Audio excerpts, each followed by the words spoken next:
अब तक हम लोगों ने बहुत सारी चीज़ें पढ़ लिए थे, जिसमें से 1833 के चार्टर एक्ट तक हम लोगों ने पढ़ लिया था। उसके बाद में 1833 के चार्टर एक्ट के बाद में उसमें ये लिखा गया था कि ये मतलब कि जो भी चार्टर एक्ट था उसको 20 वर्षों के लिए आगे बढ़ा दिया गया था। उसके बाद में 1853 के चार्टर एक्ट आता है।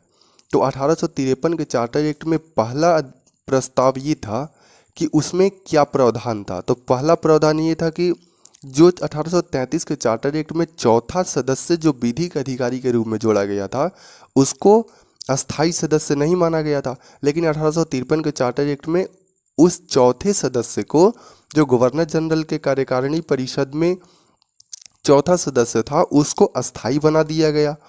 और बहुत सारे और प्रावधान किए गए कि उसमें और सी बहुत सारे प्रावधान में ये दिया गया कि पहले तो जो सदस्य था चौथा सदस्य, उसको अस्थाई बना दिया गया। दूसरा में ये प्रावधान किया गया कि कंपनी का जो भी अब व्यापार था उसको तो 1833 में ही बंद कर दिया गया, लेकिन कंपनी के जो लाइसेंस था कंपनी का, वो प्रत्येक अधिनियम में, प्रत्येक चार्टर एक्ट में 20 वर्षों के लिए बढ़ाया जाता था। तो उसको अब ये बता दिया गया कि अब ये 20 वर्षों के लिए बढ़ाया नहीं जाएगा, जब चाहे तब ब्रिटिश सरकार इसे अपने कब्जे में या अपने नियंत्रण में ले सकती है। इसके बाद में और सारे बहुत प्रावधान किए गए। उस प्रावधानों को हम लोग एक एक करके डिटेल में एकदम से पढ़ते हैं।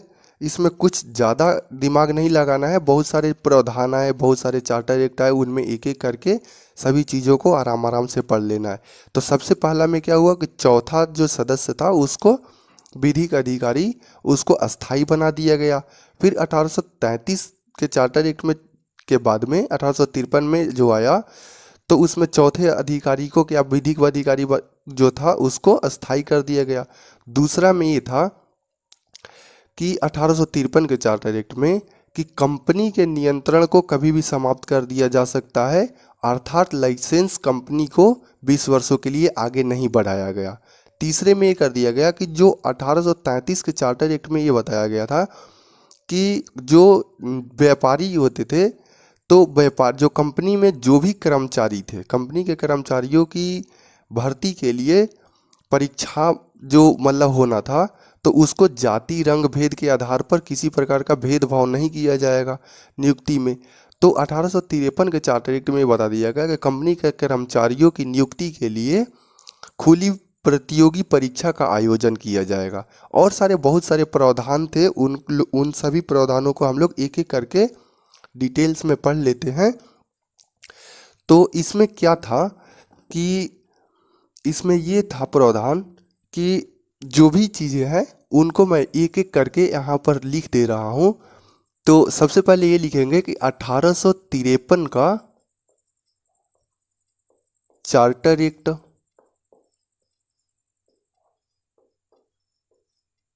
1853 के चार्टर एक्ट, इसमें ये बताया कि गवर्नर जनरल की परिषद की चौथे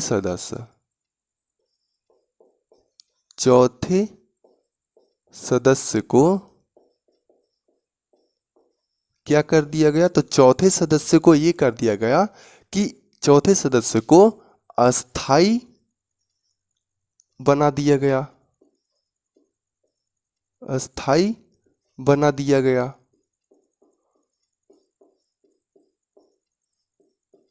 अस्थाई बना दिया गया। इसके बाद में दूसरा प्रावधान ये किया गया कि ये तो अस्थाई हो गए, जो विधिक अधिकारी थे ये अस्थाई हो गए।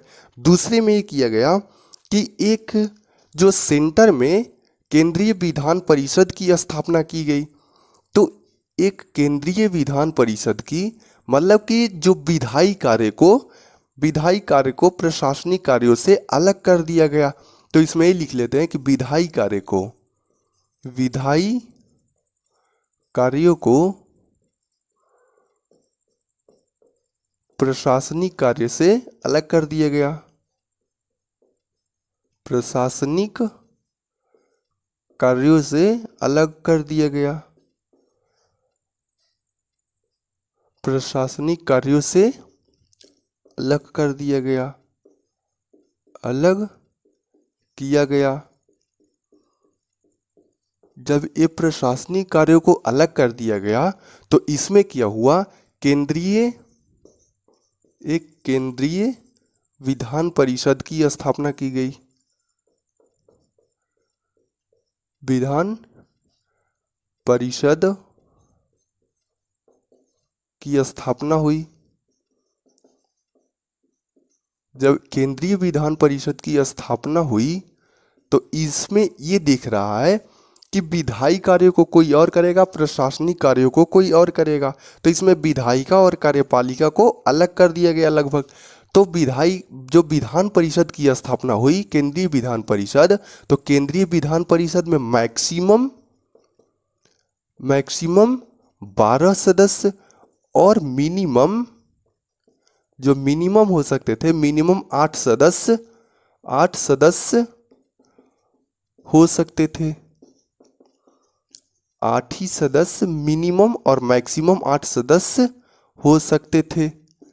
अच्छा, इसके बाद में और सारे प्रावधान किए गए। एक केंद्रीय विधान परिषद जो था ये क्या करेगा अब कि ये क्या करेगा, जो भी एक कानून बनाएगा तो एक केंद्रीय विधान परिषद द्वारा बनाया गया जो भी कानून होगा इनके द्वारा बनाया गया जो भी नियम कानून होगा,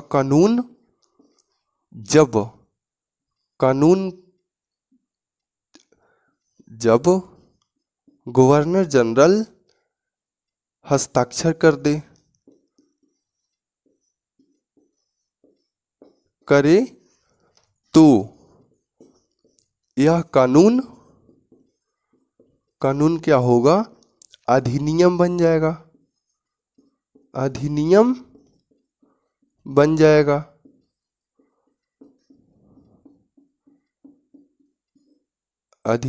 जाएगा। गवर्नर जनरल जब तक सिग्नेचर नहीं करेगा तब तक यह कानून अधिनियम नहीं बनेगा। आज भी क्या होता है, जब तक राष्ट्रपति, अच्छा अभी कुछ दिन पहले अपने संसद में, भारत की संसद में भवन में ये आया कि 127वां विधेयक पेश किया गया वो जाति के लिए, कि ओबीसी एक्ट के लिए, मतलब कि जाति, मतलब अपने अपने राज्यों में राज्य सरकार जाति को चिन्हित करेगी। तो ये क्या हुआ, विधेयक जो आया तो 127वां विधेयक जब ये पास होगा, तो ये पास जब हो जाए विधेयक और राष्ट्रपति का हस्ताक्षर हो जाए, जब प्रेसिडेंट जो अपने हैं वो अगर सिग्नेचर कर दे तो वो क्या हो जाएगा, एक्ट बन जाएगा। ये क्या होता है, ये बिल है। और ये क्या होगा, जब प्रेसिडेंट हस्ताक्षर कर दे तो क्या होगा, एक्ट बन जाएगा, वो अधिनियम बन जाएगा। इतना ही चीज़ें होती है। तो गवर्नर जनरल जब इसको सिग्नेचर कर दे तो क्या होता है, वो एक अधिनियम बन जाएगा, एक्ट बन जाएगा। इतनी बातें समझ में आ गई। इसके बाद में तीसरा में ये बताया गया कि कंपनी के कर्मचारियों को, जो कंपनी के कर्मचारी होंगे, कंपनी के कर्मचारियों की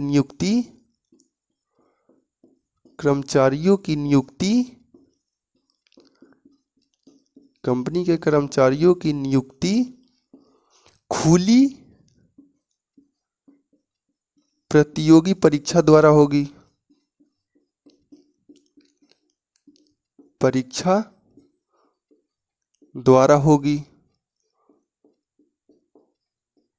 ये सबसे काम अच्छा था, ये भारतीयों के लिए सबसे अच्छा काम था, इसलिए कि जो भी भारतीय इसमें कैपेबल होते थे, जिनके पास टैलेंट था, वो एग्ज़ाम को पास करो और बस कंपनी के कर्मचारी बन जाओ, बड़ा आदमी बन जाओ। आज भी क्या होता है, जो भी आईएएस पीसीएस होते हैं उन लोगों के साथ क्या होता है, तो जिन लोगों के पास, उसमें क्या होता है कि मतलब कि जिन लोगों का गुण के आधार पर चुनाव होता है। जिन लोगों के पास अगर गुण है तो वे लोग अच्छे पद पर बैठेंगे, और नहीं तो ऐसे किसी को बना दो तो सब डुबा देगा इधर उधर करके घोटालेबाजी में। तो कंपनी के जो भी कर्मचारी होंगे, बड़ा पोस्ट जो भी होगा कंपनी में, तो उसकी नियुक्ति के लिए प्रतियोगी परीक्षा को पास करो। उसके बाद में क्या होगा, कर्मचारी मतलब अच्छे पोस्ट पर चले जाओ। इसके बाद में और भी कुछ प्रावधान आए, तो प्रावधान में और चौथे नंबर पर क्या आया कि चौथे नंबर पर ये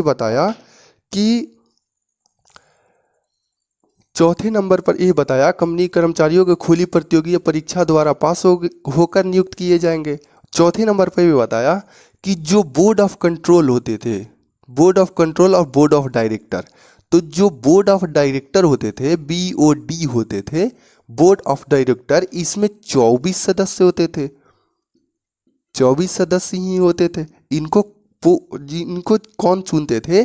तो जो 217 लोगों की भागीदारी से जब कंपनी बनी थी, तो वे लोग चुने थे, इन लोगों को चुनते थे, जिनके पास 1000 मतलब कि पाउंड का शेयर था, वे लोग इन लोगों को चुनते थे।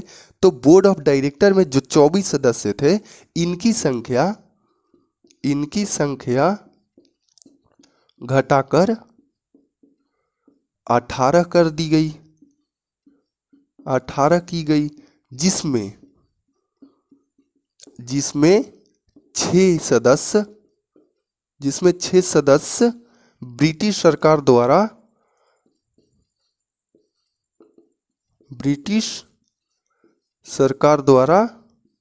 नियुक्त होंगे।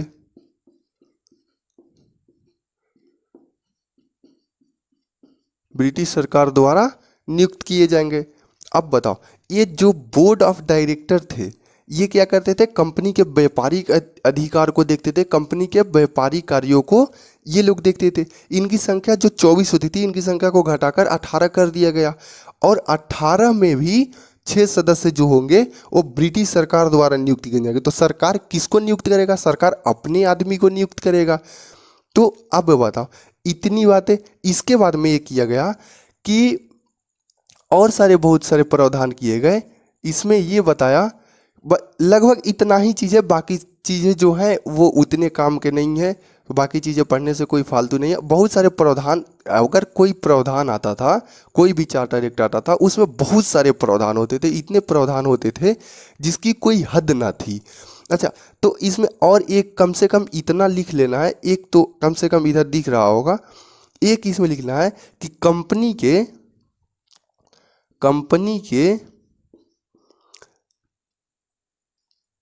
कंपनी को 20 वर्षों के लिए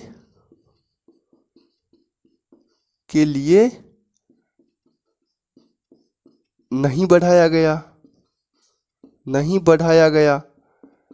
इसका मतलब क्या? कंपनी के जो कार्य होंगे वो 20 वर्षों के लिए इस चार्टर एक्ट में नहीं बढ़ाया गया। ये बताया गया कि कंपनी द्वारा जो भी क्षेत्र जीते गए हैं वो ब्रिटिश क्राउन के माने जाएंगे, और जब भी ब्रिटिश सरकार चाहेगी तो इस कंपनी के सारे क्षेत्रों पर कब्जा कर सकती है, अपने नियंत्रण में ले सकती है।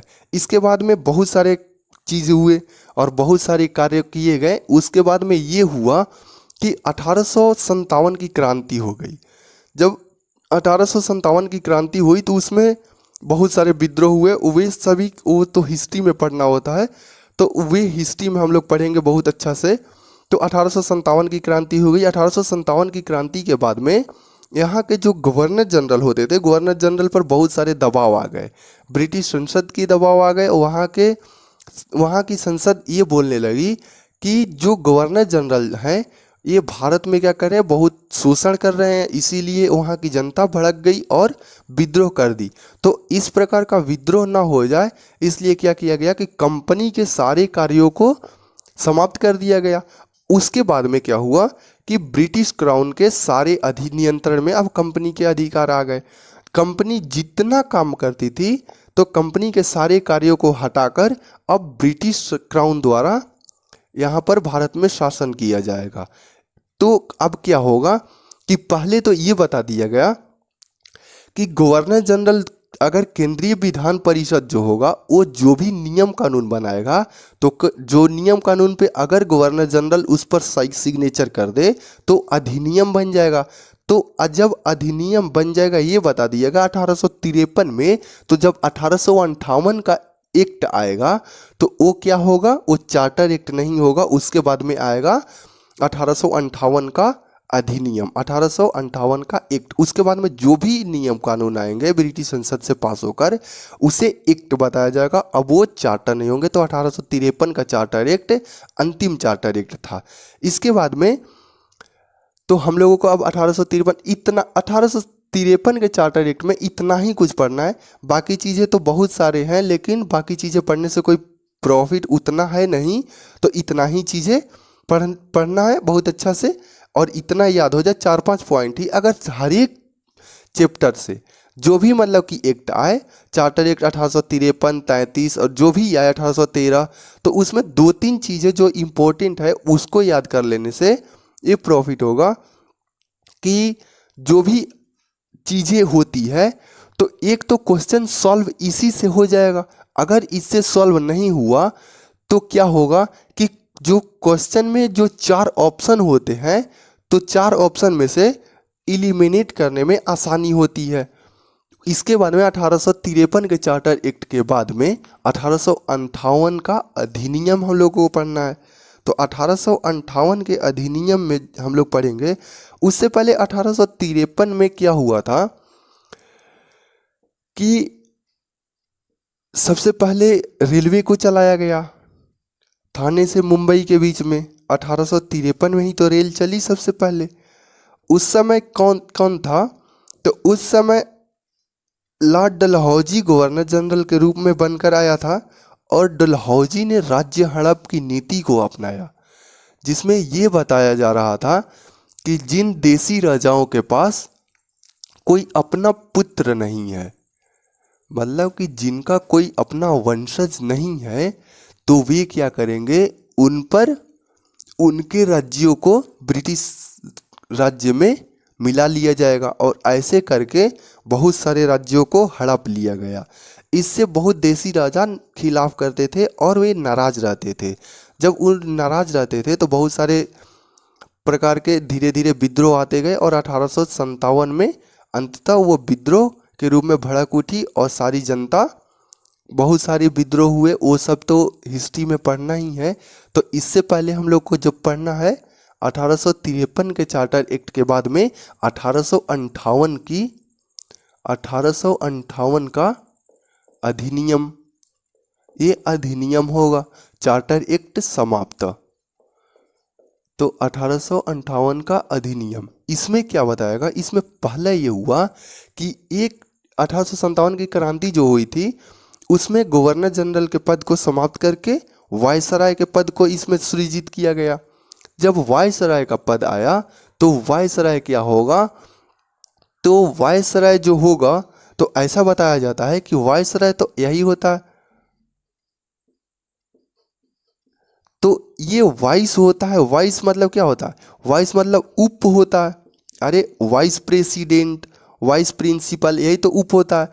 और रॉय मतलब कि रॉयल फैमिली से ये लोग बिलोंग करते थे। जो ब्रिटिश क्राउन थी तो वो रॉयल फैमिली से बिलोंग करती थी।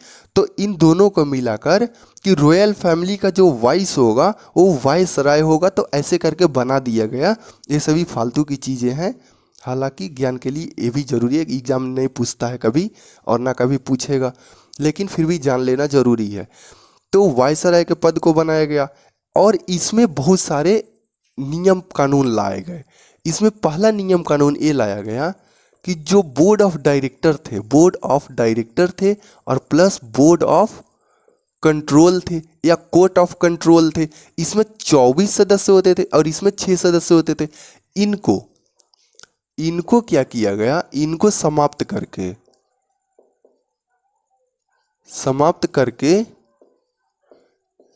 एक भारत सचिव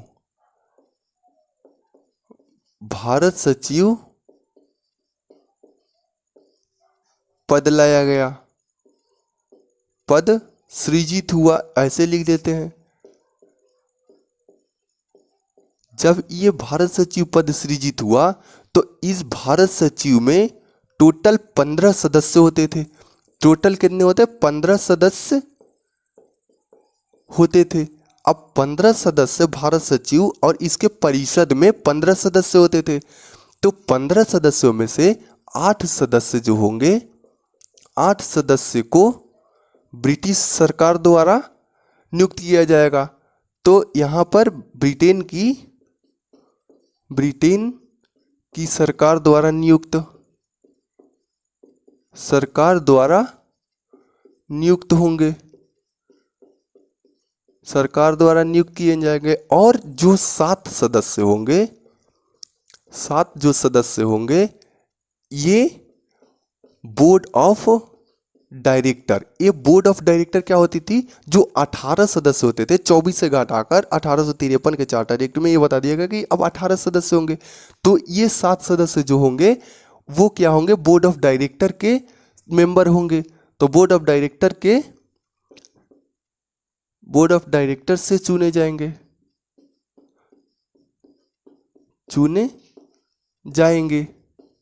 अच्छा, इसमें और सारे भी बहुत सारे प्रावधान थे कि जैसे इसमें ये प्रावधान था कि वो जो 7 सदस्य होंगे और ये 8 सदस्य जो चुने जाएंगे, तो इन लोगों के बारे में ये बताया गया था कि ये लोग जो लोग भारत में कम से कम 10 वर्षों तक जीवन यापन किए होंगे या भारत में 10 वर्षों तक बिताए होंगे वे ही लोग चुने जाएंगे। ऐसे करके बहुत सारे इसमें प्रावधान था कि ये सदस्य कैसे चुने जाएंगे। उन सभी चीज़ों के बारे में नहीं पढ़ना है, बाकी जो इम्पोर्टेंट है उतना ही जान लेना है। इसके बाद में क्या हुआ कि दूसरे नंबर पर, अच्छा, जो वे भारत सचिव होंगे ये क्या करेंगे, तो इनका क्या काम था, इनका ये काम था कि जो कंपनी के एक कंपनी लिखा हुआ है शॉर्ट में, तो कंपनी के जो व्यापारिक और प्लस राजनैतिक दोनों कार्य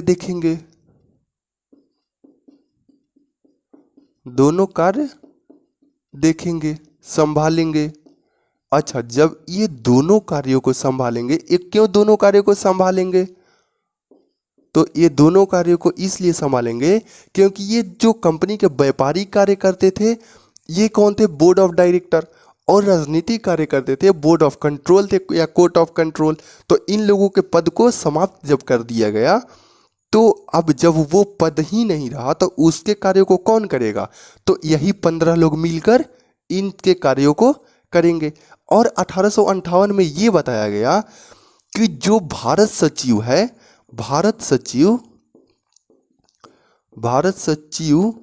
और प्लस उसकी परिषद का वेतन भारत से दिया जाएगा।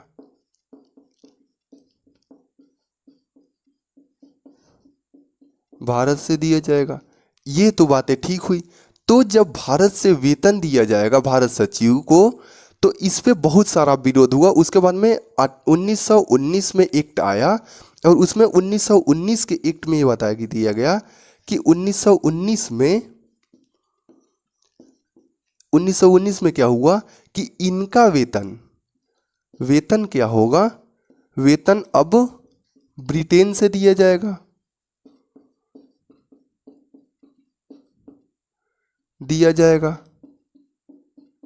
अच्छा, वेतन तो ब्रिटेन से दिया जाएगा। और क्या हुआ कि वेतन ब्रिटेन से देने के बाद में और भी बहुत सारे प्रावधान किए गए। इसमें यह बताया गया कि जो भारत परिषद होंगे और जो भारत सचिव, इनका क्या हुआ, इनका शक्ति कम कर दिया गया, कम किया गया। और क्या हुआ, इनकी संख्या को कम किया गया, इनकी संख्या घटा दी गई। अच्छा, अब क्या हुआ, इसके बाद में ये जो भारत सचिव थे और भारत परिषद, तो 1935 के जो एक अधिनियम आया, तो 1935 के अधिनियम में कि जो भारत परिषद होंगे, तो भारत परिषद पद को समाप्त किया, पद समाप्त कर दिया गया। और जब भारत परिषद के पद को समाप्त कर दिया गया और फिर 1947 में जब देश आजाद हो गया, तो क्या हुआ कि भारत सचिव का पद समाप्त कर दिया गया। भारत सचिव भी हवा खाने चले गए। 1947 के बाद। इतनी चीजें समझ में आ रही होगी। तो ये तो एक अलग की चीज है। अब और क्या हुआ कि इतनी चीजें समझ में आ रही होगी, और दो तीन चीजें हैं मैं उसको बता दे रहा हूं, वो बहुत हल्का चीजें हैं। इस यही जो था वो मेन था। इसके बाद में क्या हुआ कि इसके बाद में ये हुआ कि 1857 की क्रांति के बाद ब्रिटिश क्राउन को बहुत जोर का झटका लगा कि यार ऐसे तो हंगामा ना होना चाहिए, लेकिन हंगामा तो हो गया। तो ब्रिटिश क्राउन डर गई कि कहीं भारत औपनिवेश हमारे हाथों से निकल ना जाए, इसके लिए उन्होंने बहुत बड़े नियम कानून लाए। और 1858 में क्या हुआ कि 1858 में 1 नवंबर 1858 को इलाहाबाद में, और क्या हुआ इसमें 1 नवंबर 1858 को इलाहाबाद में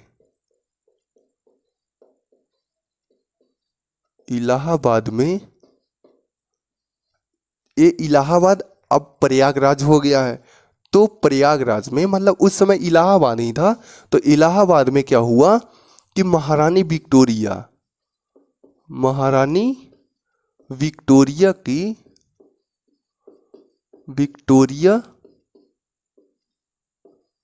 की घोषणा पत्र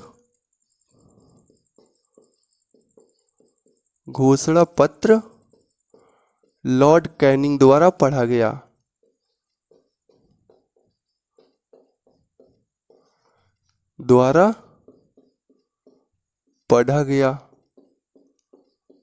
लॉर्ड कैनिंग ने महारानी विक्टोरिया की घोषणा पत्र को पढ़ा। और क्या हुआ, तो गवर्नर जनरल, जो भारत का गवर्नर जनरल होते, गवर्नर जनरल की पद समाप्त कर, गवर्नर जनरल की पद को समाप्त करके क्या किया गया कि वायसराय पद बनाया गया, वायसराय पद को बना दिया गया। तो गवर्नर जनरल उस समय कौन था? Lord Canning. तो लॉर्ड कैनिंग को भारत की गवर्नर जनरल के पद को समाप्त करके वायसराय बना दिया गया। तो पहला वायसराय कौन होगा? तो लॉर्ड कैनिंग को ही पहला वायसराय बना दिया गया। अच्छा, ये क्वेश्चन बहुत पूछता है। 1857 की क्रांति के समय गवर्नर जनरल कौन था? तो लॉर्ड कैनिंग ही था। इस समय की 56 के करीब में, 56 के लास्ट तक जो लॉर्ड डलहौजी था वो चला गया था, और लॉर्ड कैनिंग साहब 57 में आ गए थे, और 58 में ये अधिनियम बनकर आ गया। इतनी चीज़ें समझ में आ गई।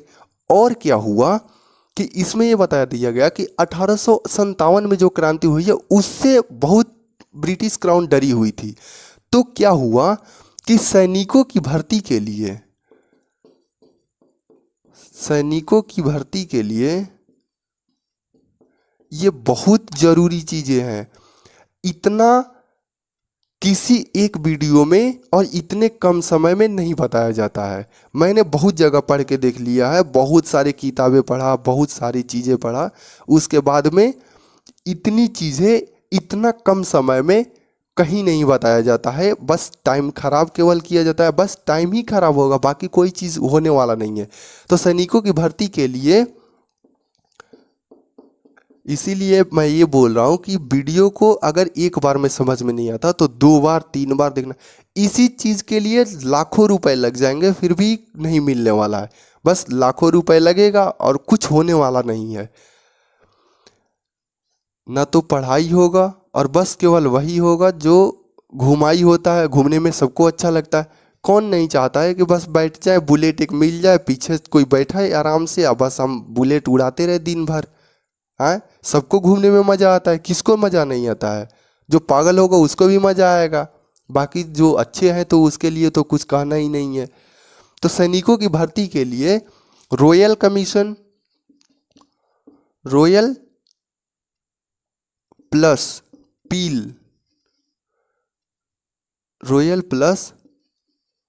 पील कमीशन